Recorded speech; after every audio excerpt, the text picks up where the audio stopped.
often you can't change the way of things. And by things, I'm not referring to the day-to-day. I'm not referring to your goals and aspirations, how you spend your time, or who you spend it with. No, I'm referring to the big picture, larger-than-life cosmic truths. The unavoidable reality that things will happen beyond your control. That things come and they go. That as much as we want to understand it all, life in actuality is comprised of unknowns and inconsistencies. What you can change, though, is the meaning of those occurrences. You can change how you view them and what you become in their presence, and that, as it turns out, is an almost incomprehensible strength. See, nothing is so futile as trying to push over a mountain with your bare hands. Growth requires that you climb it, or go around it, or even, when life permits, through it. But to stubbornly stand in place, outstretched arms, hoping that Newton was incorrect and waiting for that 10,000-foot pile of rocks to budge, well, that doesn't do you any favors. And actually, it meets Einstein's definition of insanity, right? Where one does the same thing over and over and over, expecting different results. And look, I've spent many a days knocking on doors that weren't meant to be opened. And when I finally did pull it together and walk away, it wasn't because I quit, at least not in the traditional sense. It was the opposite. It was because I found the strength to continue, right? The courage to look around and find a way forward. Not defeat, but a decision to grow wings, to level up. Because I'll tell you, it's easy when one isn't paying attention to be pulled into the depths of irrationality by their pride. A place where many people stay and knock forever, right? Hoping that one day they'll wake up and that door will open or that mountain will move. No, winning requires adjusting. It requires intricate paths and side entrances. It requires innovation. And when life says no, it's not a no to you, it's in reference to the door you are standing in front of. I think maturing is depersonalizing the do not enter signs. They are not about you. They are a call to growth. We often can't change the way of things, but we can change ourselves and the paths we walk, and that means just as much. In fact, one of my favorite ideas is that there is no failure. Failure, in that sense, it gives too much power to externalities. It says, oh, the world said no? Then I guess the journey ends here. It says, oh, this door is locked? Then I guess forget about what would have been had it been open. No, as long as you are moving forward, looking for a way through, you have not failed. Which means failure only occurs when one decides that it does, when one looks around and says, no thanks. There are no more doors here worth knocking on, no more paths worth taking, I'm done, right? That is failure. That is quitting. And the world does not mail you that notice. That doesn't arrive from any externality. That is self-generated. That is a letter from you to you. Because if you're willing, the world will keep conforming. And if you keep seeking that unlocked door, you will ultimately find one. And this is why we have to explore. It's why we need to push against life. Because whether we realize it or not, we dictate more than we could possibly imagine. You know how many of my locked doors brought me somewhere better? You know how many of my valleys of despair were admission tickets to breathtaking views? You are not where you land. You are where you choose to go from that point. Right? You're not what you are given. You are what you do with what you are given. So don't fight the way of things. That mountain will not be moving, right? But the beauty is in the fact that you don't need it to.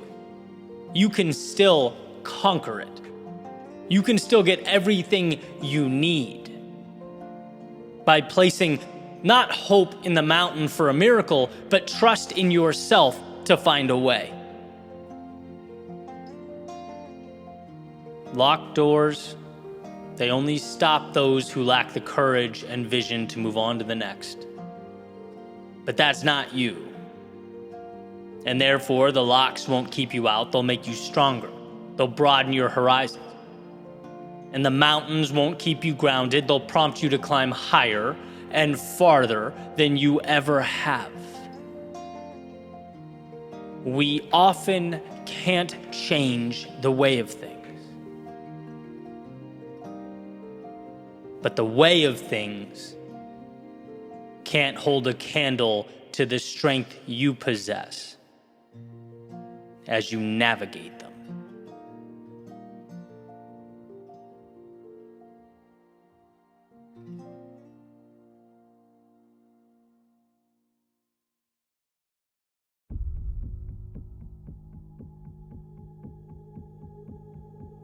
Our lives require failure, like our lungs require oxygen. And when I find the world around me lacking in the resources that I need, it's because in so many ways I have forgotten to breathe, to step out my walls of comfort and breathe in lessons waiting to be taught by the greatest of teachers, life. Life, the unpredictable and often unremarkable miracle. The book that reveals itself through experience, that tells tales only in hindsight. Our world is a book in which we choose our own ending, and so we must fail. Because failing means living, and we were meant to live. We must fail because every failure is the mark of a poet, an artist, or an author bringing the story one step closer to its resolution. Continually walking up to a blank wall and making a mark. A single trivial mark. A mark that's misunderstood at best, but likely scoffed at, ridiculed. But each mark gives meaning to the one before it. These marks, they become chapters, become narrative shifts, become stories. Every failure you throw against this wall becomes part of a mural. It's an element of beauty before the work can even be deemed beautiful. Yet we continually misunderstand. When you hang your head in disappointment, when you see only the smudge of paint you threw against that wall, you are oblivious to the fact that you're making something meaningful. So here is my challenge to you. I dare you, in the midst of the Mona Lisa you are creating, to see it before it's done. I dare you to be strong enough to fail not just once, but over and over and over again. I dare you to keep your eyes focused, locked in on what's in front of you. When everyone you know hides their failures, when they scream of every little win for all the world to hear, I dare you to understand what they do not, to cherish your failures, to maintain trust in the unseen, And when all you want is to get there, I dare you to see your greatness before you arrive. I dare you to look in the mirror and see the hero inside you right now. I dare you to do that. I dare you to take your struggle and see amidst the pain your purpose that will lift you up when you've fallen and will carry you forward when you're lost. I dare you to see light when there appears only darkness, and when none presents itself, I dare you to light the spark, to be the answer you need. I dare you to stand up to the human tendency to embrace security over adventure and predictability over growth. I dare you to walk into the darkness of night, knowing that today's unknown becomes tomorrow's foundation. And when it hurts, like truly hurts, when you look around and can't remember why you began or what's pulling you forward, I dare you to close your eyes and imagine looking back and thanking yourself for taking this path. Every low is a courageous step towards transformation, and if you've forgotten that, I hope this reminds you why it all matters. I hope you remember why this mark, the one you're making right now, is part of the masterpiece you've been longing for. It's taking you exactly where you need to be.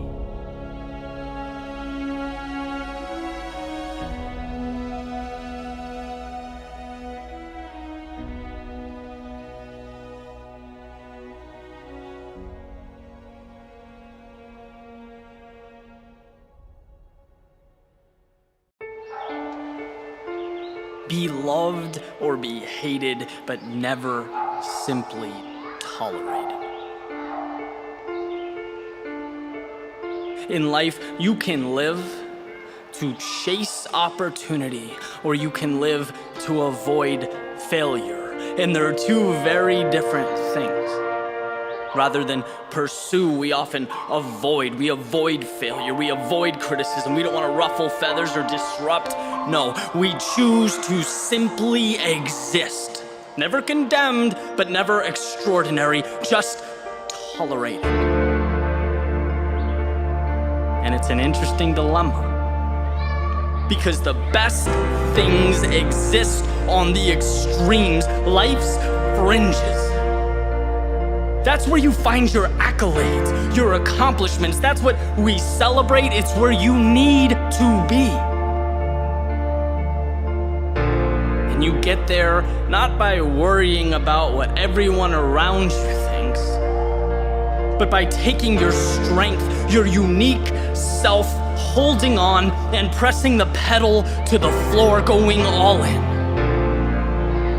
And yeah, that means suddenly, my friend, you are exposed. You are vulnerable. You are now out there. It means those who don't have the courage to chase their dreams, they will find you threatening and they will let you know. But it also means that the shackles are off. The door is open, the light is green, and you can build from the ground up. You can build the life you want. The finish line has now become more visible than the prospect of falling along the way, and you've granted yourself permission to run through it. Sure, some will love you for these accomplishments, some will hate you for these accomplishments, but let me reiterate the word accomplishment. Because when you live to be invisible, it's a term that rarely presents itself, I promise. Life, it rewards the bold.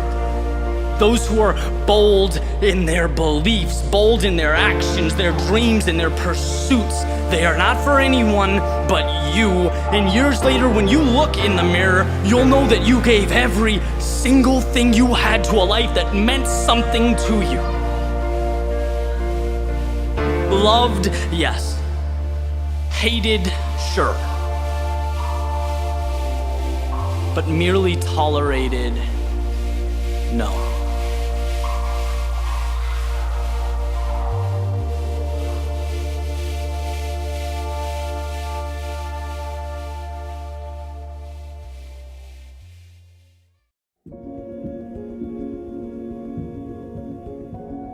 Yesterday I drove out a little bit into North Carolina, parked the car, found a path, and went on a long hike to take in some scenery, think about life holistically, kind of contemplate where I'd go from here and why it matters. Which is always funny to think about, right? The idea of having to carve out time amidst our frantic and often chaotic journey to get somewhere, to, well, define where somewhere is. But I think about that a lot. Our days consist of so much running around that I can easily forget what even my calculated decisions add up to. Why? It's a simple enough question, perhaps one I could ask more. Why? What's with this whole get comfortable with discomfort thing? Why do I place so much emphasis on the quote-unquote path less traveled? Which is a term that, one of my buddies was recently giving me a hard time about using in all my speeches, right? It must mean something to me. It's got me here. But is here better than over there? After all, it's not out of the realm of possibility that I'm the one who's missing the mark. And it's okay to examine that possibility. In fact, that's why I'm here. And I bounced this around in my head as I made my way up the trail and noticed as I looked around, everything just felt perfect. Have you ever had one of those moments where it just seems surreal? The morning was incredible. I loved the sound of the earth under my feet as I took each step, the chirping of the birds in the early morning, the sun making its way through the trees. And I thought, it's amazing that you can live 20 minutes from this feeling and just never experience it. I guess proof that a decision to not go, to do nothing, is still very much a decision. And in this case would have been the less desirable one. I'm glad I went. My phone was in my backpack, and for the first time in a while, I didn't even think about it. My mind was stimulated. My senses were taking in something new, something different, something not my studio or laptop or social media analytics pages. In fact, all that stuff felt kind of trivial now that I was removed from it. And I wondered, why don't I do this more? A thought popped into my head earlier that morning. I thought, hey, that's a cool idea. I just had to get through that initial pushback, the hesitancy of, well, what's the point? What's the desired outcome of a hike? Right? After all, this little jaunt's just going to distract you from your work and your progress. But at that moment, I think you have to just shut out reason for a second. You have to remind yourself that there's value, period. Otherwise, we open the door for rationalizing. We talk ourselves out of some of life's beautiful secrets. Sometimes you have to just go. And as I made my way down this trail further and further, I started to feel better. I felt reassured. Like I had something that I otherwise wouldn't have had. Something that's my own. And maybe that is it. Maybe that alone is the reason for everything. To collect those incredible things, large and small, that we might not have had. After all, isn't life just an accumulation of memories, of experiences that are spread out like a choose-your-ending children's book? And with so much control over the outcome, I think that matter deserves my attention. In order to acquire the good stuff,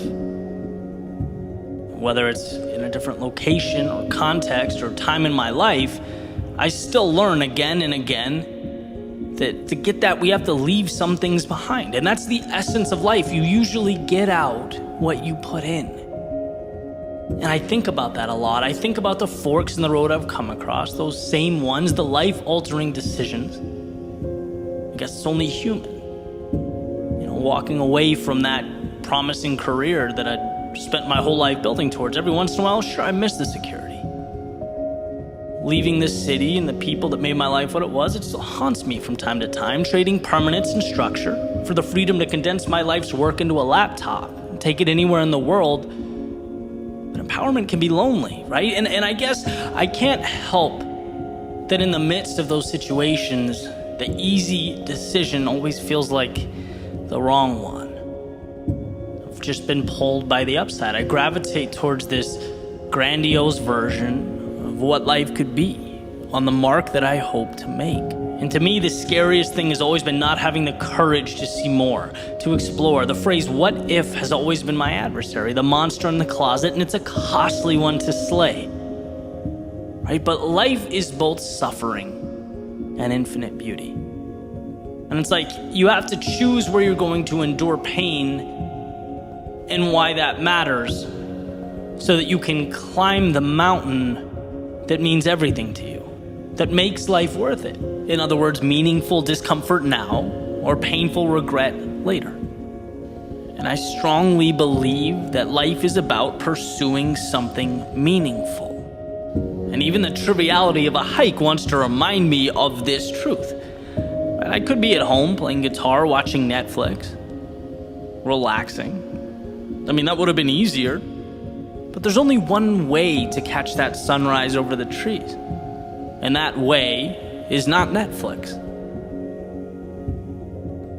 All those beautiful views, they require an output of energy to reach them. They come with fear of something going wrong and doubt that perhaps the turn you made wasn't the best one, and that's okay. But I believe that happiness, to be truly fulfilled, requires trade-offs. And with each step, it becomes easier and easier to understand. For the gym rat, it's the discipline and the belief, knowing that muscles break down so that they can be built up. For the relationship to flourish, it's overcoming disagreements, accommodating the needs of that person that you love, so that they can be the last thing you see before you fall asleep. For the free spirit, it's walking away from what you know in pursuit of something that excites and invigorates, even if you're not entirely sure what it means. It's about enduring one so that you can collect the other. Now, what you choose to endure and what you choose to collect is up to you, but that's what makes life such a beautiful ride. A roller coaster taking you through lows to reach highs into darkness to see how life-changing the light is when it pushes its way through. Little decisions that become the collage that explodes off the paper when you step back and look. That's what you get back when you make a point to see more. That's why my love affair with the trivial and the mundane lights my path. It's not just a little thing. It's a microcosm of my everything. It's my saying yes to the opportunity that we work so hard to ignore in an effort to avoid inconvenience. But a life worth living is not always convenient. You could even argue at times it should be inconvenient, because the higher the climb, the more we give of ourselves, the more precious the world looks from the top down. In the challenging times, the things we sacrifice and leave behind, they're not so much a part of the picture as the paint on your palette. That in breaking down, you can now recreate using your own ideals, metrics, and guidelines, a world that you now have the ability to transform. That's why life to me is nothing more than color, decisions nothing more than paint, steps nothing more than brush strokes, and life, well, life is nothing and everything. Which, as the morning breeze reminds me, is a decision that is entirely my own.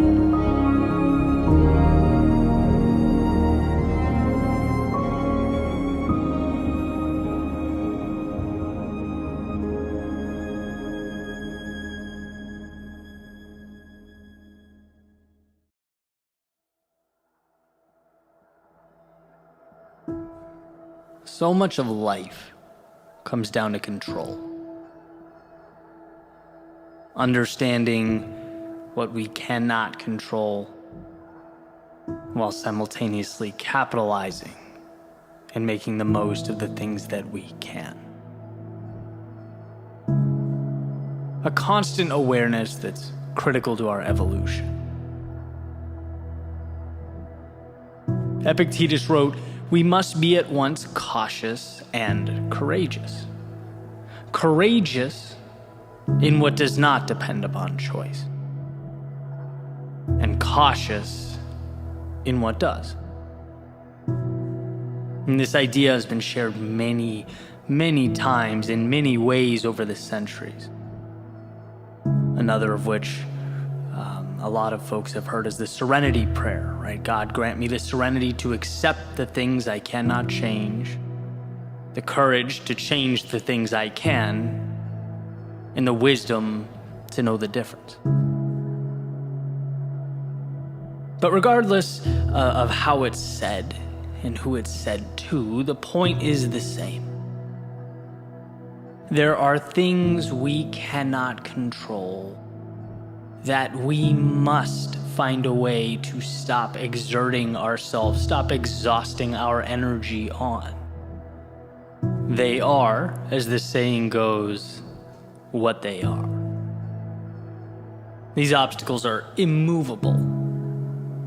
And rather than continue to push and push and push with all our strength and energy, our time is best suited learning to effectively navigate them. And then there exist those things that are in our control.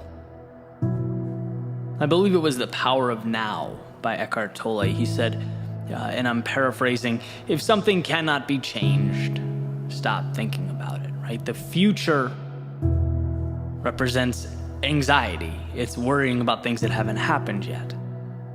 The past is essentially depression. It's worrying about things that already happened. We can't do anything about the past or the future. All we have is now. And if it can be changed, then act now in bringing about a desired result. Take that first step. Create some semblance of momentum, no matter how small. But to worry about what is behind you or in front of you is actually insanity. I remember loving the simplicity and pointedness of that message. Accept it, eliminate it, or adjust yourself to it. Sometimes it helps when I think about things in metaphors, and I tend to do it often. This morning I was drinking coconut water, right, of all things, and I was thinking, man, it'd be nice, you know those little pieces of coconut that float around in there? I was like, it'd be great if they were not in there, right? So I had this idea, just grab a strainer, pour it through the strainer into the glass. I'm leaning over the counter, watching the pieces of coconut collect in the strainer, and I'm just thinking, sort of zoning out, like, imagine if those were my problems, just being separated out of my life just like that, how nice it would be. Captured in a little net, and then, discarded, thrown away.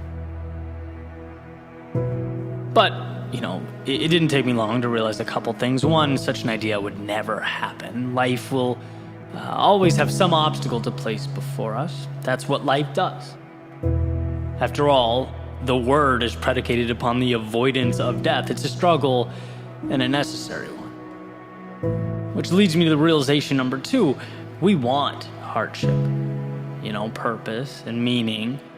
They're derived from our willingness to overcome adversity and transform because of it. A life without struggle is a car without wheels. And sure, you might avoid the fender benders, but you're not leaving the garage. Right? So that's a thumbs down. So I thought, okay, well, what if I slightly adjust that thinking? What if it's a subset of problems that I can remove? That's when it kind of hit me, the opportunity at hand, right? Not the so-called problems, but my thoughts about them. They are the real difference maker here. The negative storytelling that can be removed, pushed through the strainer. Again, not novel or groundbreaking. Like I said a few minutes ago, this idea has been around for thousands of years, but sometimes things land perfectly. Right moment, right time. And I knew what I needed to do was remove the worries and concerns pertaining to the events that I could not change. Yet I exhaust my energy dancing around and around with my thoughts about them. You cannot change the future. You can change right now, which ultimately becomes the future. And there's a difference. I had to, pull that back in. See, I think most of our problems are derived from anger or emotional attachment to the immovable, the unchangeable. One of my favorite sayings is, you can't change the direction of the wind, but you can always adjust your sails. And see, when you remove the self-tormenting you have going on about your past, things you wish you did or didn't do, when you remove the concern that the future won't be exactly what you want it to be, which tends to be where I lean of the two, you're left with one thing: the present, right? Clarity.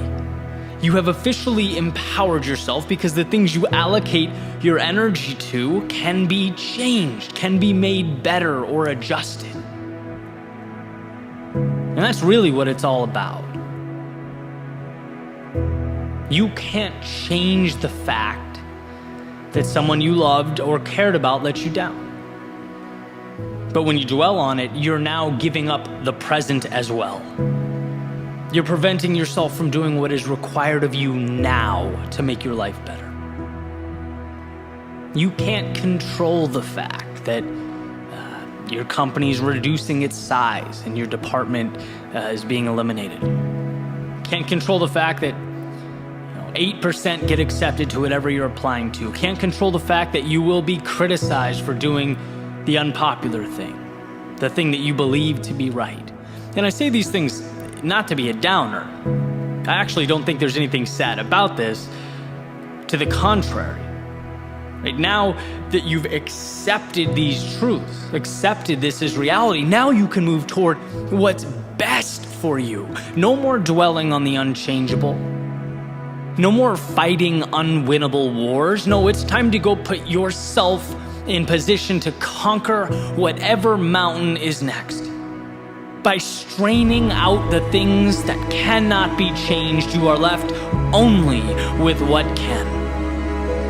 You can't change your company's personnel reduction, but you can find something else, something better out there. You can set the stage for a new journey. You can't increase the acceptance rate, but you can increase your value, go above and beyond, put yourself in position to succeed. And if you don't, they're lost. Continue learning, continue growing, continue moving forward. You can't stop the world's criticism, but you can learn to toughen up emotionally, learn to trust your intuition and decision making. Surround yourself with people you trust who lift you up. See, when you stop wasting time and energy on the wrong things, you get the right things. Like Greg McKeown says in Essentialism, it's not what we can acquire, but often what we cut away. Removing the things that weigh us down, that we're dragging along with us everywhere we go. They don't need to be there. I say to myself often that I have everything I need. It's there. Some of it's materialized.